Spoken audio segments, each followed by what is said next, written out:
Hi, and welcome to FrazlCast. Climb aboard the GNOME train. Chugga, chugga, chugga, chugga. Please make sure to keep your limbs and experimental instruments inside the train at all times. And now, on with the show. A podcast by a Blizzard fan gnome about World of Warcraft and geeky stuff. I promise you, they do talk about the World of Warcraft. They just go off the rails sometimes. And tonight, we're absolutely going to go off the rails again because it is the Frazgiving episode. And we've got a returning guest today, Amanda of Geek Herring. Hey, Amanda! Hey, Frazley, I love that you just called this Frazgiving. That's great. And, yeah, long time Thanksgiving appearancer. First time with Monika. Appearancer, yes.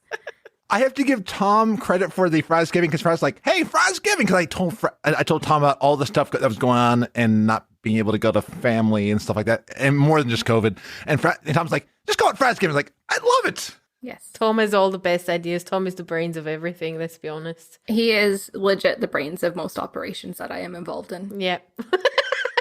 We have a speculation that Tom might actually be in the World of Warcraft Shadowlands as a voiceover artist and has not told anybody because one of the voices sounds a lot like Tom.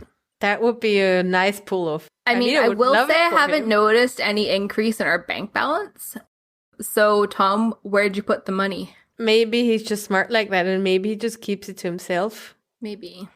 That's what I would do. I know. That's what I would do, too. Yeah.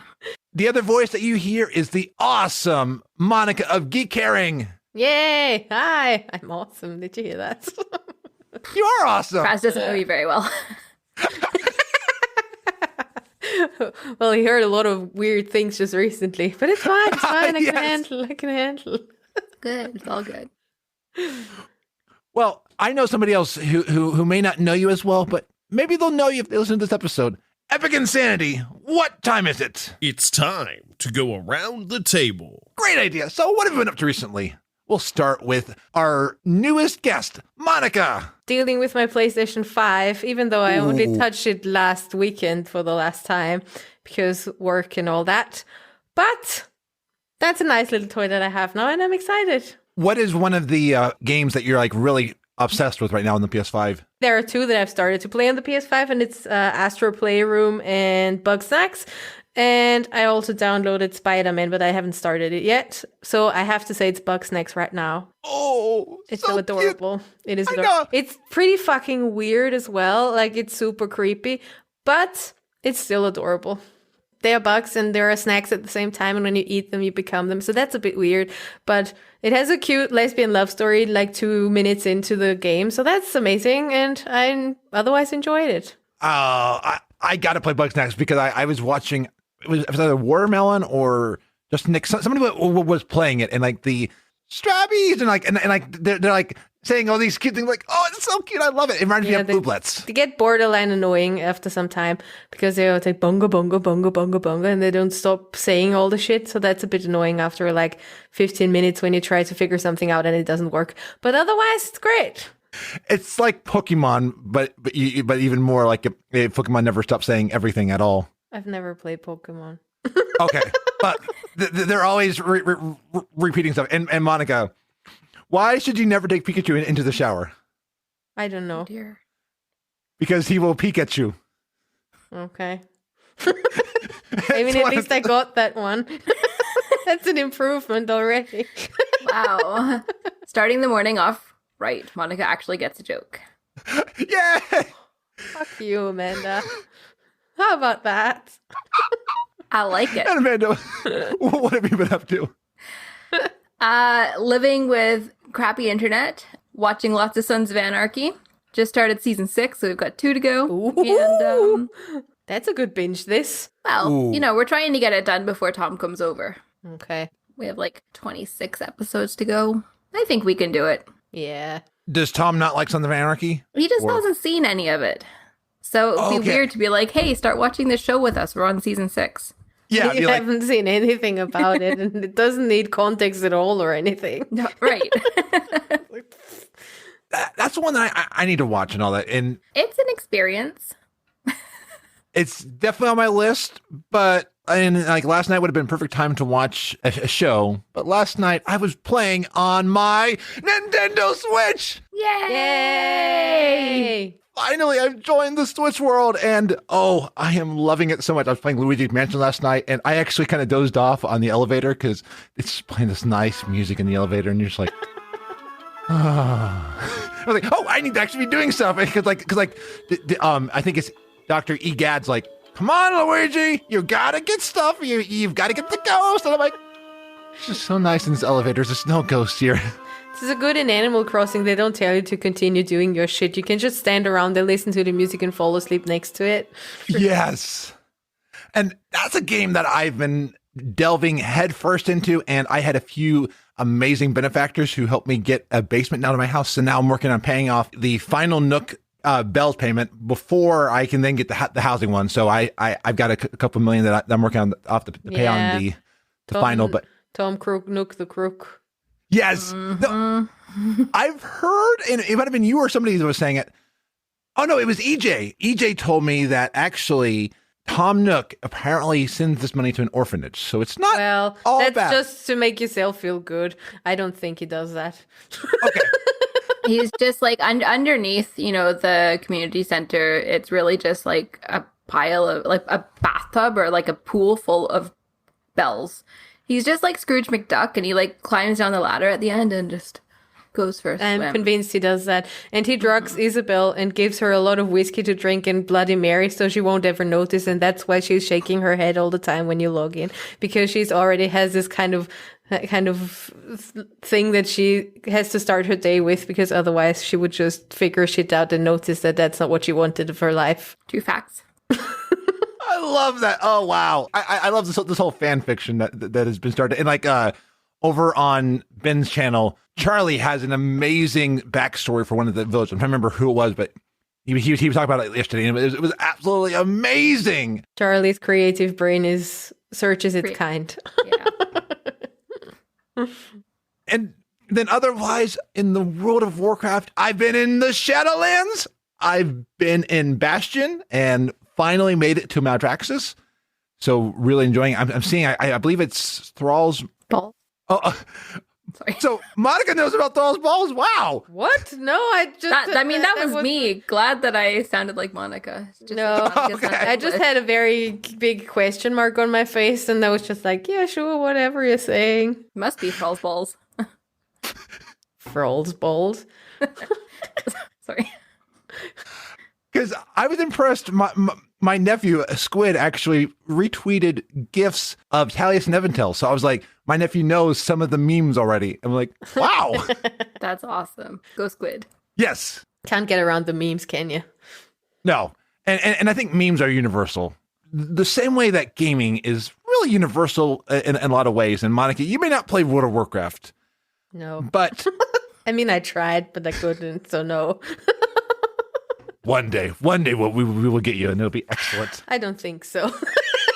Yeah, we've just accepted it at this point. Monika's not really into Warcraft, and that's okay. I've been through a lot of Warcraft content with the own podcast and stuff like that, so I hear a lot of things, but it's still not getting me into it. So, and I still have an unfinished Final Fantasy that I've spent a lot of hours into, which I still am not at the last expansion at. So I'm like, maybe I should do that first before diving into another MMORPG. Yeah, I've only got time in my life for one MMO, and like, because I want to go back to Final Fantasy, but like I love WoW, so it's like I got to give WoW that time and that money for it, because it's hard to be into. I couldn't even get into Genshin Impact because I was like, that game's just gonna suck the life out of me. So I'm like, I mean, that's just really made for a super hardcore grind, isn't it? Because it's also free, so for you to get something, you either pay a lot of money for it, or you grind the living daylight out of this game. And also, it reminds me too much of Breath of the Wild, and that's just a bit too painful because it seems too much like a copy of the game I love so much. Oh, that's a game I'm going to be getting real soon. Breath of the Wild. Oh, that's amazing. So, how did you get into gaming, and what was your Breath of the Wild entry? My entry into gaming was the NES when I was young, unlike now, where I'm old. Yeah, I've got the NES from my parents. Like I had the Game Boy before that. Like my parents got me the Game Boy. I played a lot of that on my own and with a friend with a cable over the table. Look, that rhymes. Look at me go. And then I got the NES. That got upgraded to an N64 at some point, and I think that was the one that I've played definitely the longest with, and the one that I remember more distinctly. Like, I know I've played Super Mario on the NES and probably a Kirby game or something, but the N64 are the ones that I remember most still. I'm like super excited about when I see things like relaunch or the thing of when they brought out an N64 game for the Switch now. I'm like, yay, that's my game. I definitely get that. Like I've been playing Super Mario 64 because I had to get the All Stars on the Switch. Yeah. Like, yeah, I've got to play it, and I'm like, that game is still hard, but it's still fun. It's good. I do think games were harder back in the days. Like everything was so much harder back in the days, and now it's so easy for everyone, which is obviously bullshit at the same time. But it feels like the games were harder then than they are now. But it's probably also because they could do less. I think in some ways, like, because I'm looking at how they do like learning in like modern games versus even learning in 64. I think that they've made it easier to teach you as you're going along, because like WoW versus some even modern MMOs, it's easier in some of the modern things to learn things, whereas in WoW you had to do a lot of learning yourself. Yeah, for sure. Like I can see when I get a good tutorial in the beginning, I feel more motivated to start something than when I get thrown into something and I don't quite figure it out. And then obviously the camera angles and shit like that was different as well back in the days, and not as smooth as it is now. And so I think that's just also very tricky, especially for a younger person's brain to figure it out. And I am with Leo Wild that games being more accessible is a good thing, that you can always add optional high difficulty. I was playing this twin stick shooter by the Astrophysicists Guild, and I was having a horrible time on the normal mode. Thankfully, they added an easy, which took away some of the challenge, but for me, it was the one that I was able to play. It doesn't make you more or less of a gamer person just because you lower the difficulty in a game. Gaming for me is just something that is there to enjoy. If it's about, it's not about being better or worse than someone else. It's about the enjoyment that you get out of the game. And if you don't get the enjoyment out of a hard game, then why don't need to put yourself through that if it's possible to make the difficulty easier for you or for whoever needs it in that moment. Yeah, I totally agree. And I also think that one of the huge differences is the ability to save easier these days. Yes. Oh, yeah. Like that makes a huge difference to not only for me personally, how often I actually finish a game, but also my ability to continue enjoying it. Because sometimes I get frustrated with a game and I'm like, I just need to take a break. 20 years ago, I couldn't take a break. 30 years ago, I couldn't take a break because there was no option to save like whenever I wanted to. So it was like pause it and like turn the screen off on the TV and then hope that your parents didn't turn the console off. Like, yeah. So I think that makes a big difference as well. Oh yeah, the saving point, I didn't even think of that, but 100%. Mm-hmm. I never did ROMs, but I've been enjoying the SNES and NES part of Switch, and I love that they have like the save points, the rewinding time. I know that's taken away some of the original design of the game. Whatever. If they wouldn't know that this is something that people want now, they wouldn't have put it in there. Mm-hmm. Exactly. Yeah. And I'm with you. Like Alien Isolation, I need to go back and finish that game. But there's one moment where I'm getting far on this one area of the game, but I keep getting killed by the alien, and I'm like, if the game would just save me farther in, I would be okay. Because then I like when a game gives you like even on a boss fight. There's one game where like the boss fight, okay, you got to this far. We will save you now to here. You don't have to do the entire fight over and over again. Mm-hmm. Yeah, that's nice. And like some people like that, but that's not my favorite thing. But what would you say is your favorite gaming memory?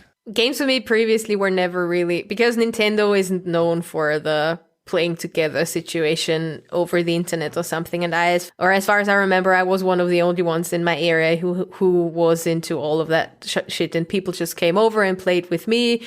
But it was never really something where you could just like really well play together of some kind. So they don't have like a very good Like I did play with my former best friend on the kitchen table Tetris, because you could play that with a cable and you were connected via cable there, and we played that for a while, and that was nice.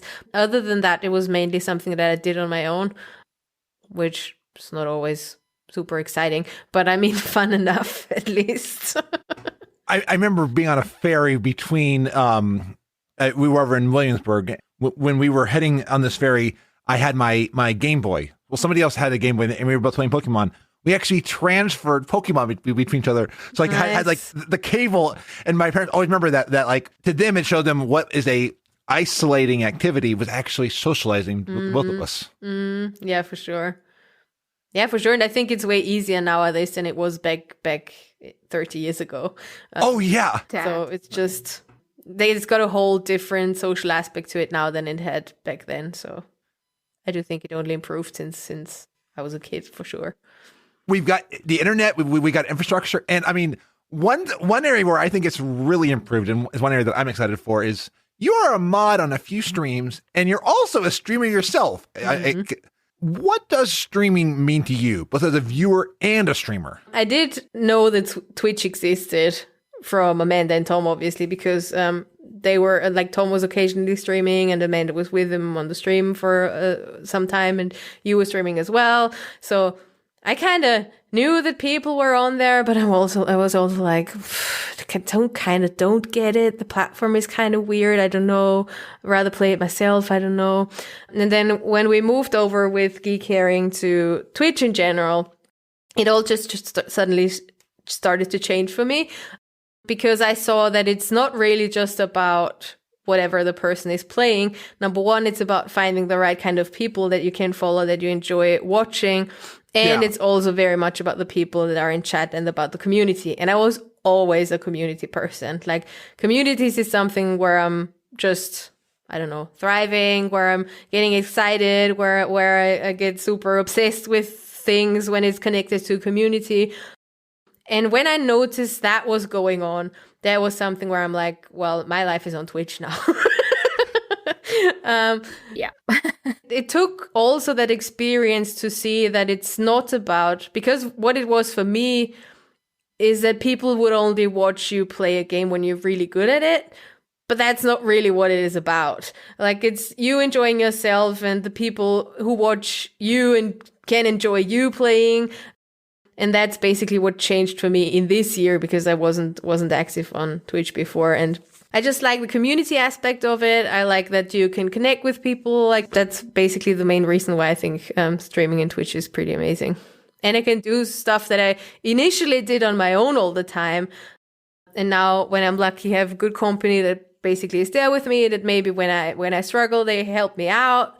And it's just okay to suck at games and have someone still be there with you and enjoy it with you, basically. It's fun finding that community. Like one of the biggest ones, aside from Geek Herring, that you and I are in a lot, is Ben's channel, and it's fun being in that community because like you don't feel alone. That like Ben's playing, but then there's this whole chat going back and forth, and that's fun. I think it's a benefit if you have an active community like this, like Ben has, obviously, which is just very beneficial, because a lot of the people aren't even playing Animal Crossing that much and that intensely anymore. So it's not really that they're there because people want to see the gameplay, but people are there for his random shit comments and for the other people in chat. So and that's really the main reason. Even if you've got that far as to have a connection to others like that, it's just really enjoyable. One of my favorite things about Twitch is when people in Twitch chat just have conversations that actually don't really involve even the streamer. And like, I've looked over and I'm like, wait, what is happening? Like, what are they talking about? Yes! It's just like all this whole conversation. I'm like, I can't even catch up on this. Okay, have fun. Yeah.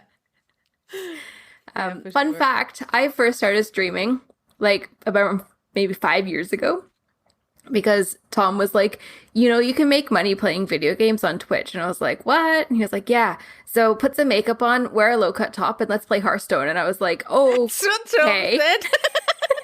Really? Basically, yeah. So I did. And like, we invited our neighbor Kathy over. We were like, come on, we're gonna like see if Amanda can make money streaming. So I did it once, and it was really awkward. But I had like people in chat watching me play Hearthstone really badly. Because at the time I was not good at Hearthstone, like at all. So there's your fun fact for the day. Nice. At least you had streaming advice from the Hearthstone legend, Tom himself. Well, he wasn't a legend then. That's true. I mean, but it was in the making, basically. Oh, yeah. Mm-hmm. But I couldn't be like, Tom, what do I do now? Like, because that would be super, then I'd be like one of those girls, you know? I know we can't do that.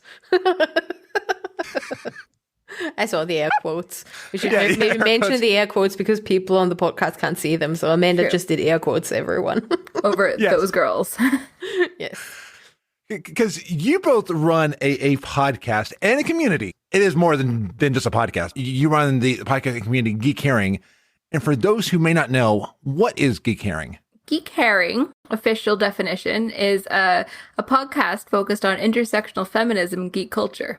But we're also a book club, a Twitch channel, a Discord community, and two big geeks just having fun and talking about things we love and hate. And love to hate. Period. Love and hate, and love to hate, and hate to love. And also, we talk way too much about Henry Cavill and Jason Momoa. There is no way too much talking about Henry. There really Cavill, is. No, I just wanted to put that out No. there. We often talk about them.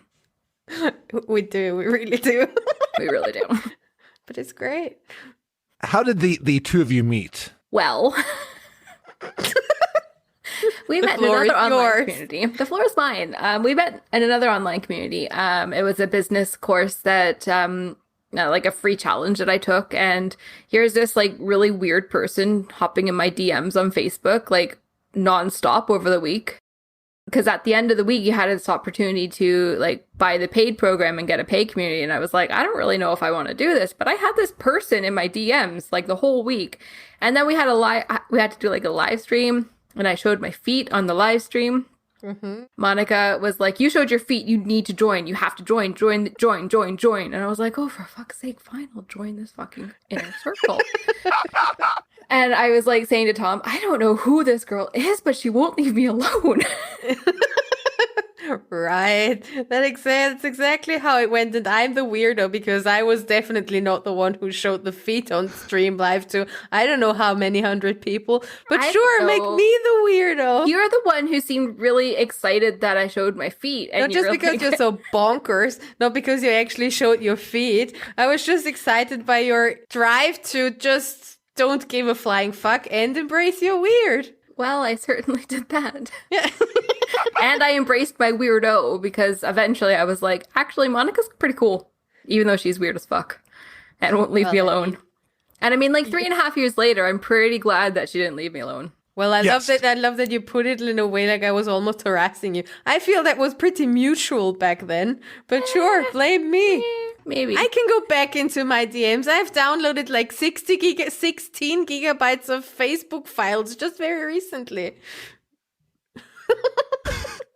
Improve stalking 101. Yes. So I see a future like Geek Herring goal of like having you be able to reenact these DMs either on Twitch or on the podcast in a very dramatic fashion. Wow. That could be our Christmas episode. Yes! I really want this. Yeah, I don't want this, no. But then, you know, Monika and I actually met in person just a few months after we met online when we went to Budapest together. And Monika was like, I'm going to pick you up at the airport. And she did. She was late. And she didn't have a sign that she... That is not true. It was like I was running up to you with the sign, and I was only late because I was putting so much effort in that fucking sign. I drew a fucking cow on the sign, like a super cute fucking cow, and then I had no idea how far it really was from the airport, and it wasn't what Google said that it was, and then we were just late. That's what happened. And I was running up there with the sign, but you didn't pay a lot of attention because I was late, and then that's the story. It's okay. You can tell the story of what happened the next day. What do you mean? What happened the next day? The next day, we decided to meet for breakfast because that's a really great idea, right? And because Amanda and Tom at the time, and Marty, the friend that they brought and that you obviously also know, they were really, really ridiculously far out of the city center in Budapest. And we were all in the city center and I had my car, right? And we were talking about all of this and we said, yeah, let's go and meet for breakfast. And they were like, sure, let's meet for breakfast. We are gonna walk there.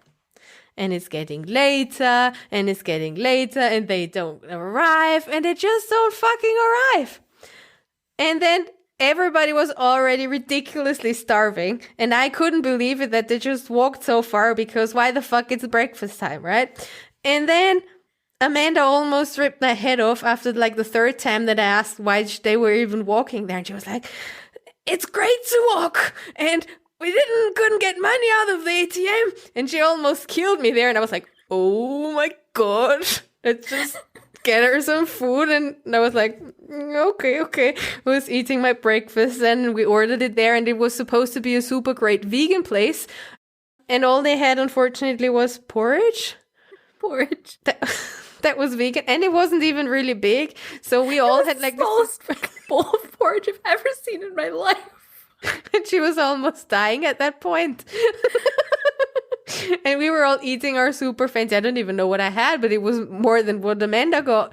You had like this cheeseburger that was literally like a chunk of the biggest, fattest cheese with vegetables, and it was a huge burger and fries. And I was like, done my tiny bowl of porridge in about 3 minutes, looking at you guys like, I fucking hate all of you assholes and your food, and I'll just eat this damn porridge. Yeah. More coffee. They did have good coffee. It was a very good coffee. Yep. But even though we got over this first impression of, oh my God, that bitch is super hangry, I'm not going to talk to her for a while because otherwise she's going to kill me, we got over this. We did. I think we broke Frazley. I feel bad now for me, Amanda. But me 5 years ago. I almost lost my life 5 years ago. No, 3 years. It was only 3 years ago. Hello, like Monika might have almost lost her life from me, but I almost died of starvation. I mean, that's your very own fucking fault for not having food, you know? It's not my fault that we stayed. We didn't have money and they didn't give us anything out of the ATM. Exactly. Okay. And like, I feel like I need to explain why we stayed so far out of the city. We got this place for the three of us to stay for 7 nights for like $112. Okay. That's why. Okay. Yes. That's not a per night.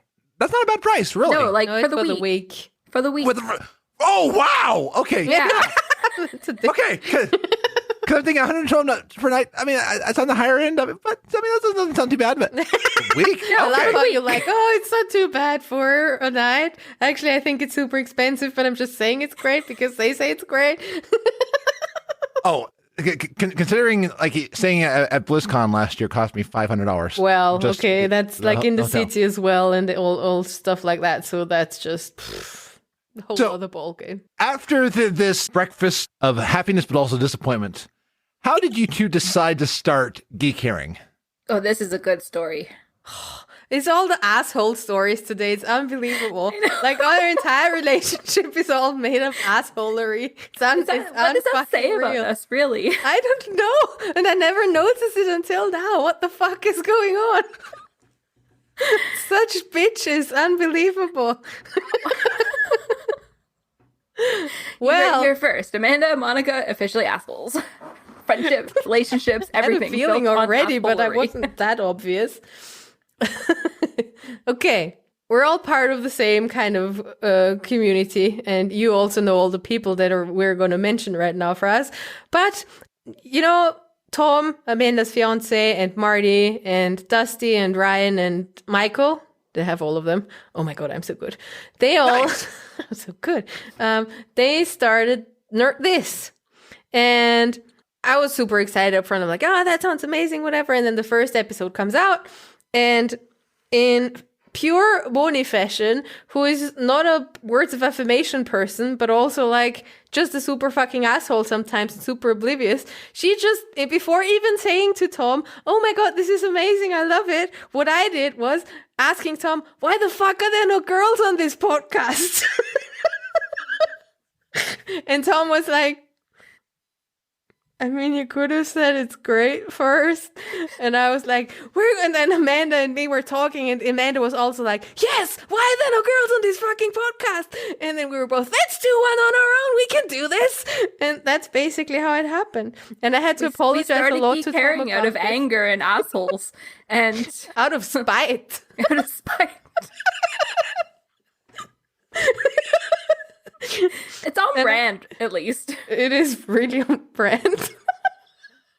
It fits. It really does fit. I had to apologize to Tom a lot afterwards. I don't think he's ever really forgiven me for it, but I'm still really sorry for how I did it. I'm guessing Tom is a voodoo doll of Monika somewhere. Probably. So if you ever feel a pain somewhere, it's Tom. I would deserve it. Yeah. And what would you say has been one of the obstacles in podcasting that you've had to overcome? Working with this asshole. Wow. I wanted to say consistency or something, but sure, drag me through the fucking mud again. Just, consistency.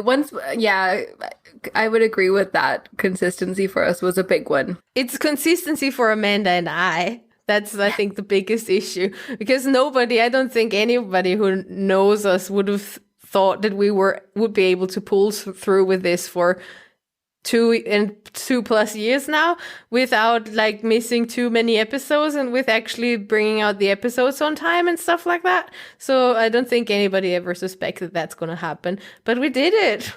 We did. A lot of it came down to like setting a schedule for when like we would actually record, have everything done, and release. Like we were like, okay, we're doing this, and if we don't stick to this schedule, it's not happening.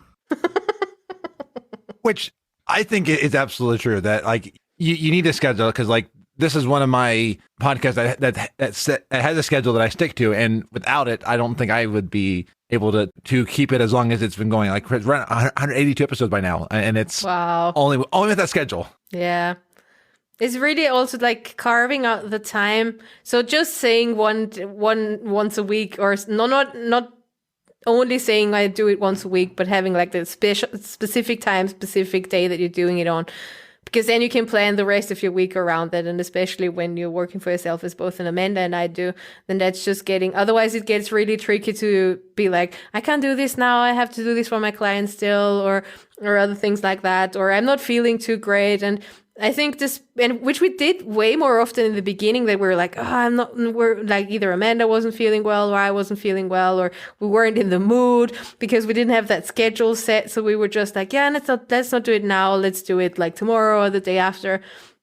But ever since we decided on when we're going to record, and especially since we're on Twitch now, that's even more of a thing, or like we're recording it live then, and that's when it has to happen. And we only just really cancel, or we've never rescheduled it when we did something, we canceled it, but that was because something like more serious is going on, or otherwise we find someone else that can that can co-host instead of one of each of us, basically. But that's like setting it in stone with day and the time, and with being on Twitch, with obviously having an audience that is watching us when it's going live. And I will say that before we were live on Twitch, like when we had set our schedule but not live, when we had those moments, because they absolutely still happen, where we're like, oh my God, I don't want to record this podcast today, I feel like shit, like I have nothing to say. Some of those are like our best episodes, like yeah. And even just the ones that we talked about how shit we're feeling and how like our energy is really low, like they're some of our most downloaded episodes as well. And it's like, I think people like to hear when like that you're real, that you're a real person who also has real feelings and like go through periods where you feel like shit too. Yeah. I think they're often probably the most vulnerable episodes. Yeah. But they also help us. We had that so often that we were like, oh my God, this is the worst. I really, all I want to do is do nothing. And it's been a horrible week. And then we're like, welcome to Geek Herring. And by the end of the episode, it's like, okay, thank you. That was great. Bye. So it's also kind of talking through it in the mini form of tiny friendly therapy, basically, sometimes. And I think one thing that I want to point out, especially as somebody that's like, I've been on Geek Herring a few times, but I'm a listener and part of the community, is you have an amazing platform that it's, even though the story about pettiness, what you both really did is you wanted to bring representation to issues that were not being talked about in other parts of geek culture. And I think that has been very impactful, which is why I bet some episodes are very tough. Like when you just did on imposter syndrome is, I bet that was draining to speak to, but you're always using your platform to change. I mean, we're trying to do that, but it's also often about talking ourselves. Like for me, at least, it's often talking myself through it. Like we had episodes where I kind of, with a discussion with Amanda or with whoever is on at the time, got to a different, like, I wasn't sure how I would think about it or how I'm thinking about it. And by the end of it, basically talked myself through a different point of view in a way, which is like super, well, it sounds more tragic than it is now. But like for some things, you just don't, do I really think that's bad? Is it that bad? Why is it that bad? And then you start to analyze it and you realize, actually, those are really valid reasons why I should really not like this or why I should really not watch this anymore. And these are the reasons for me why I think this is the case. So it's not just that we're blindly going into something and saying, this is all bullshit, but we're trying to talk from various viewpoints about things, often not only to create change for other people, but mainly to talk for ourselves even more so sometimes. Yeah, a very common phrase for Geek Herring is like, don't be a dick. It is a core theme of Geek Herring because we want to create a place that is like less full of dicks in this world. Not like physically, like we're, talking about assholes, really. Horrible people. I mean, some people want assholes too, so that's true. But we're talking about bad people. Bad people. Who like just bring horrible, negative, hateful energy statements, everything. And it's like we often say, don't be a dick, but we don't like to leave it at don't be a dick. We're like, don't be a dick because like there's always more to it than just this is why this is bad. This is why this is wrong. It's like investigating and really talking it over why. And yeah, there have been times at the end that like of a conversation that Monika or I have totally different opinions than when we started like at the beginning of the hour. We're like, oh, that happened. And we try to talk through things that make us also feel uncomfortable sometimes. Like we did this one episode about this rape game that came out like a year or two ago almost already, or 1.5 years ago or something. And I mean, that's not usually something where you would need to have a huge discussion about it because it's a rape game. But we like sat down there and we tried to tell the people why this is not okay and why this game, while there are games where people get murdered and you shouldn't do that either, why it's especially different for the game that is dealing with rape and stuff like that. And it's not a fun conversation all the time. That was one that was really like draining afterwards. That was the one where we got off and we were like, this is amazing, yay! And we was like,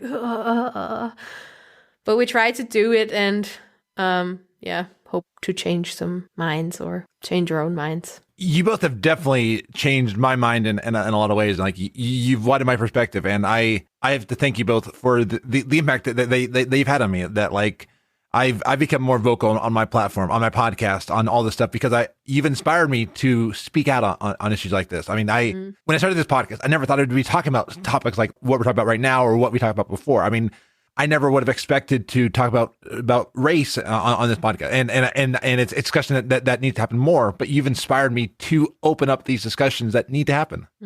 For sure. Yeah, we do that.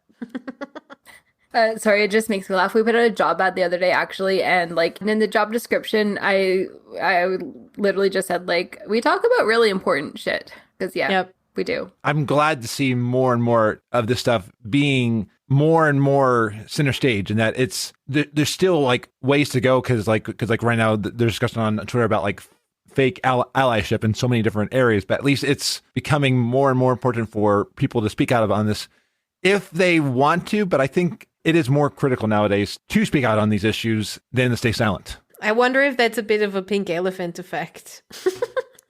Where now that you notice people speaking out about things, you see people speaking out about things all the time. Because I do think there have always been enough groups who have been speaking out. Like Black people have been telling about their experience of racism for ages and ages and ages and ages and ages and ages and ages. Just nobody has been paying attention. There have always been activists. There have always been feminists who have been fighting for women's rights. They've like always. But like through the history, women have and other Black people have been speaking out already, and now it's just have you been listening? That's a good point, because I don't think it's fair to say that it's amplification, but yeah, I'm seeing it more, and like my timeline's full of it more now that I'm following more and more people that I wanna.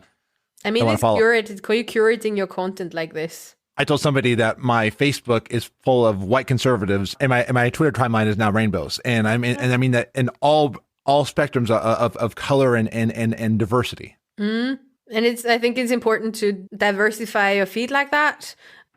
But also it's important to not stay in this bubble that is only that one shared opinion, because from a shared opinion, it's difficult to grow and change and hear the other side as well. And I do think it's sometimes important to listen to what is going on over there, because you want the conversation and you don't want the divide. And so you can't also curate yourself in a bubble, basically.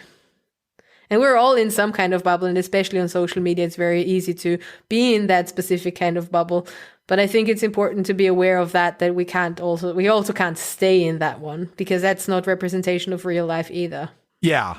And it's when I've been trying to be listening to many varieties of spectrum. I like the one that I don't want to listen to are the people that are denying human rights. That's where it comes down to a core for me. If somebody disagrees on human rights, well, that is also not an opinion. Yeah, exactly. Exactly. It's not an opinion whether or not you're an asshole or not.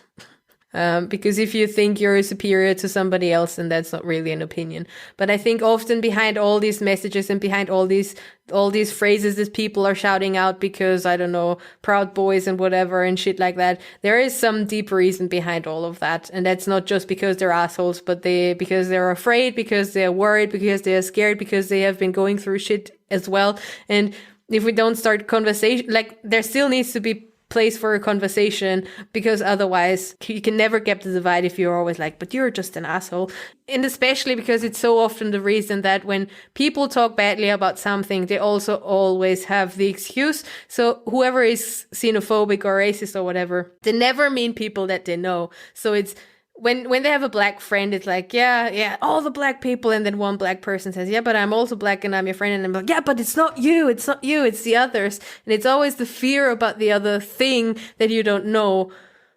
And you need to get to know that other thing, then it doesn't become dangerous to you and scary to you anymore. And I think that's just very important to also be able to divide that, to gap that divide in a way.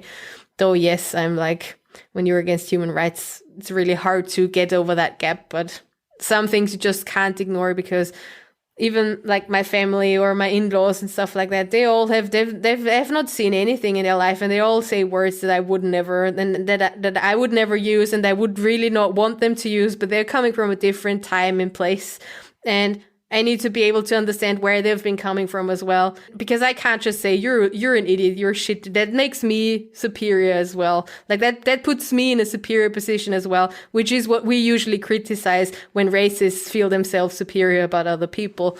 And so I think it's just often important to have that conversation, and I think we're trying to do this as much as possible. I had somebody on a podcast I was just on talk about the fact that that people not understanding transgender, some of it's fear, and like they said, one of the people in my life that's been struggling with me, maybe it's because they're afraid of the new me. And I was like, I not thought about that fear. Mm-hmm. It's people, and it has something, being gay or being transgender, that has been something that has been illegal in previous times. So people have been growing up with the fact that being gay is illegal. And so that's something that you can't just because the law is not in place anymore. It doesn't mean that people don't have suddenly don't have that experience like that anymore and don't have the connection with that anymore. It should have never been illegal in the first place, of course. But it's also something that history needs the time to be able to change into a better direction. Otherwise, it's just getting really tricky. And those are all reasons why there is so much fear going on, because that's something like you get all the false information and the wrong information that, I don't know, all the gay men, all the gay people, they all bring AIDS and they all want to kill you and they all want to do whatever with you, which is just bullshit because that's just the picture that was out there for so long. It's important to just keep being visible, keep being out there, like keep being a decent human being in whatever way you are. So that people can get to know you and see, like, I did never know what a trans person was like, but I know you now, and you're totally a good person. I'm enjoying you. You're fun. I like you. And that's what brings down the fear in people in general. And that adds everything. Like, that's black people, that's whatever, LGBT, black, race, gender, whatever. So I feel it's just important to get to know the other side, so you can get rid of that fear that is not really based on anything. Like, it's based on historical culture and oppression and shit. But I think it's something that we need to be able to bridge on the personal level, because otherwise we will never be able to solve it on the grand scheme of things. And I think along with that, it has to do with knowing where your news and your media comes from, because so much of the media is backed by conservative bigots, racists, homophobes, et cetera, who write headlines that are written to incite hate, to further these misconceptions, and to just keep this narrative that these people, that there's something wrong with these people or this group of people. And like, it's not the case. Obviously, like we all know this. So it's really being aware of what the media is trying to get you to think, because, and I'm not saying it's all media, because there are some like unbiased news sources out there, but they're not the most popular ones. And they're not the headlines that start trending on Twitter. They're not the headlines that your parents share on Facebook. Like, they're just not. And like, it does come down to your own critical thought analysis on what the media is trying to tell you, and making your own decisions and finding out answers for yourself, because we're not sheep. We're people. Sheep. Yeah. Yes, I do agree with you on that part. I think not everybody is capable of critical thinking, unfortunately, and not everybody is getting to the same conclusion with the same information. Like, we could read the same piece of information and could come to a totally different conclusion, despite having read the same piece of paper. So that's also something where I'm like, yeah, that doesn't, knowing more doesn't automatically prevent people from getting to the same conclusion. And I do agree what Crescent said in chat, that they'd argue that handles individual problems, but not the structural issues. And yes, that's definitely something we need to also be aware of, that there needs to be some active kind of fight or work towards breaking down the structural oppressions that have been going on for Black people, for Indigenous people, for women, for trans people, for LGBTQIA plus people, and for everyone, all the marginalized groups out there, that there are, of course, structures in place that are preventing exactly what we try to work towards. But I think if we start on the personal level, then at least it might grow into something bigger that will then be able to break the structural boundaries that we find ourselves in. Unfortunately, change rarely starts from the top. It tends to start at an individual level that builds grassroots momentum and activism and protests, peaceful, and sometimes riots. Yeah, sometimes there's a place for them. Like, that's where the change happens, when you start to make noise, and people who are in positions of power are like, well, we need to change something. We need to change the way that this works. Or, as is more often the case, the way that this is not working. We need to make it work. Things are changing, like the fact that Nintendo, who is always been like the family-friendly company, put out an ad that had a gay couple in it. I mean, the fact that the things are moving. Blizzard, who we actually talked about Blizzard and the Hong Kong issue on Geek Herring, that Blizzard acknowledged that they messed up and that they didn't handle it the right way.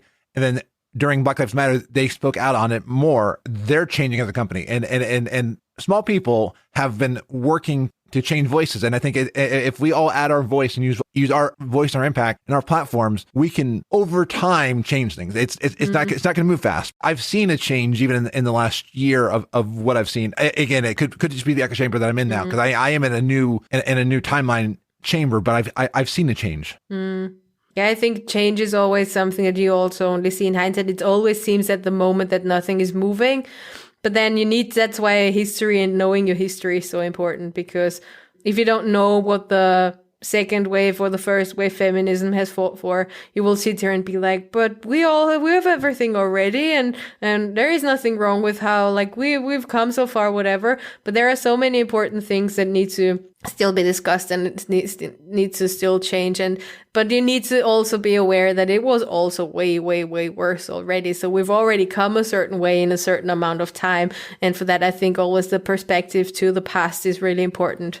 Also with racism and hatred and populism and nationalism and all that, you can look back in history and see what Hitler has done, and you see how it works now in other countries or with other leaders of countries. And suddenly people are all surprised how this could suddenly have been happening again.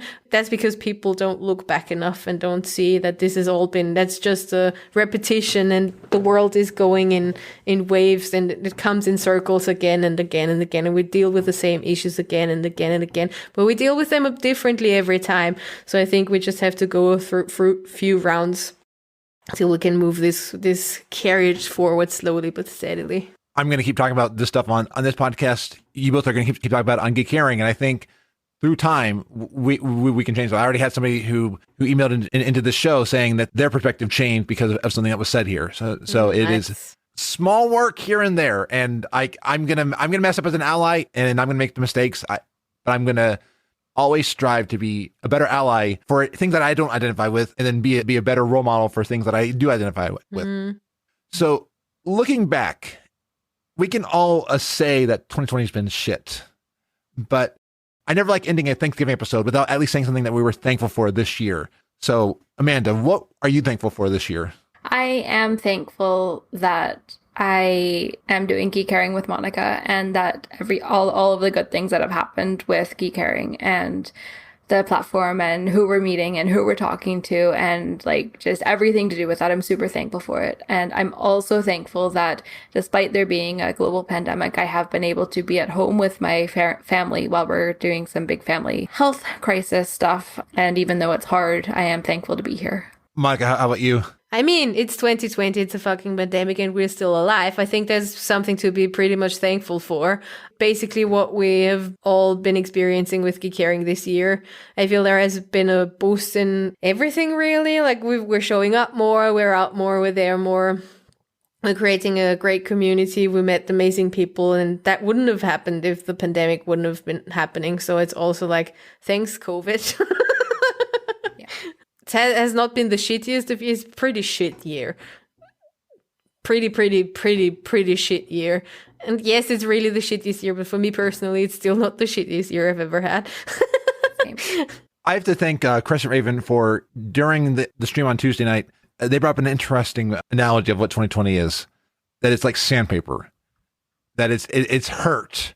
That it's been refining us. It's not polished us, but it's been changing us. I have said many times in this show that I am glad that I finally found the courage this year to step into my identity, to become vocal on issues that are important to me.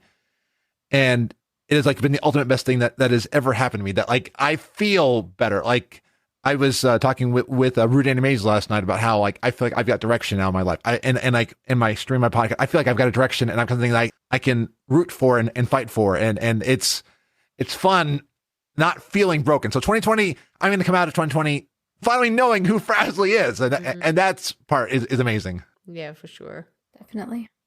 Well, as sad as it always is for me to say this, and thankfully I'll get to hang out with you both later on when we play Among Us on the Geek Herring Twitch channel, and I'll be able to hopefully not be the imposter. So hopefully one of you will kill me.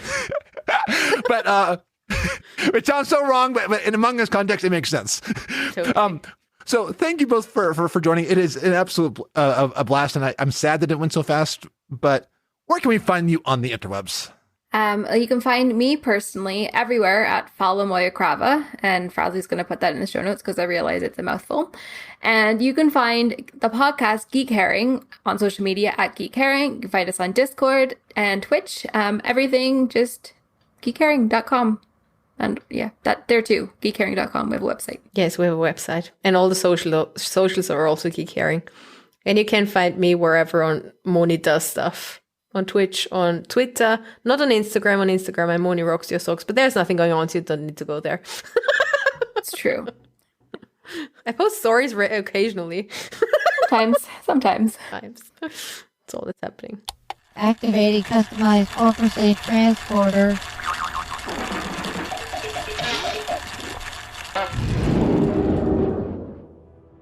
This has been another awesome episode of FrazlCast. Take it away, Frazzle Pants. Thank you, Scruffy. Well, I am back at my home of Ironforge until we one day reclaim Nomergon. Wow, I'm a gnome. So over on Twitch, I need to thank my new subs. Thank you to A Quarter Ghost, Prez AU, Red Mave, Southpaw Jedi, Super Serious 18, Tasamu, The Proud Owl, and ya boy, Dr. Eandra. And thank you to my Tier 2 subs, Cuffy of Charactercraft, and Telleroid. If you want to support the show financially, please go to support.gnomepodcast.com. Even if you can't support the show financially, I'd like to thank everyone for your support, whether it's chatting, lurking, retweeting, giving feedback, and listening. Thank you for being a part of this labor of love. Well, I'm Frazley, and you can find the show at gnomepodcast.com. There you can catch past episodes and find out many of the places where you can subscribe to this show to catch the Gnome Train every time it comes in the station. Well, until next time, be awesome. Please recycle Buxley. Buxley here to answer your World of Warcraft questions in this edition of Ask Buxley. This question is about strange new lands. Dear Buxley, I'm very excited about Shadowlands. What can you tell me about it before I go?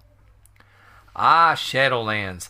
I've been here for a while with about 600,000 of my closest friends. You heard about how all this Shadowlands stuff got started, right? Sylvanas went up to Northrend to confront the acting Lich King. You know, the guy who took the job because he was on fire and he wanted some relief from all the heat, so he got all iced up. The story I heard was Sylvanas grabbed the helmet right off his head. She threw it into a microwave, put the timer on 30 minutes, and before you knew it, that microwave blew up so much that it created a giant hole in the sky in Northrend. Anyway, I made my way to the Shadowlands, and I have to say it's not as scary as everyone says it is. Nice scenery, friendly people to talk to. I have a gathering profession, so I gathered all kinds of things. I did some archaeology and traded some things I found, and I was really surprised at all the new recipes for sale. I've been really busy. I've been so busy I haven't even fought anything yet. But the thing that really surprised me that I hadn't heard about was a player housing. Now, I started off with a little place, and I have all this crafting I could do, so I could furnish it, and I could get new wallpaper and flooring. And when I wanted to expand the house, I went to this quest guy, and he would do it. The weirdest thing is I didn't have to pay for it up front. He just sent it in his construction coup, and I paid him back when I got the money. Oh, and the money. That's another weird thing. The guy who's in charge of the construction doesn't want gold at all. He wants bells. So if you see the quest giver, Tom Nook, he wants bells instead of gold. That's just a tip from your old pal Buxley. Thanks for your question. If you want to listen to old episodes, go to AskBuxley.com. Time is bells, friend. FrazlCast is a fan podcast that covers Blizzard games. We are not affiliated with Blizzard Entertainment, Inc. Views expressed by the hosts and guests are their own. Some of the art, music, and sound effects come from Blizzard Games, and they are owned by Blizzard Entertainment, Inc. No copyright infringement is intended. This show is for the community, and it contains contributions from the community. The Gnome Train intro is by Allie of Dungeon Fables and All Things Azeroth. The opening music is by Brandon T. Blaylock. The Gnome Roar is by Jen of Morally Grey Podcast, and the Frazzle Pants bumper at the end is by the Scruffy Druid of Loot Optional and Viral Voice Arts. This show is brought to you by Dragon Powered Studio. Find more at dragonpoweredstudio.com.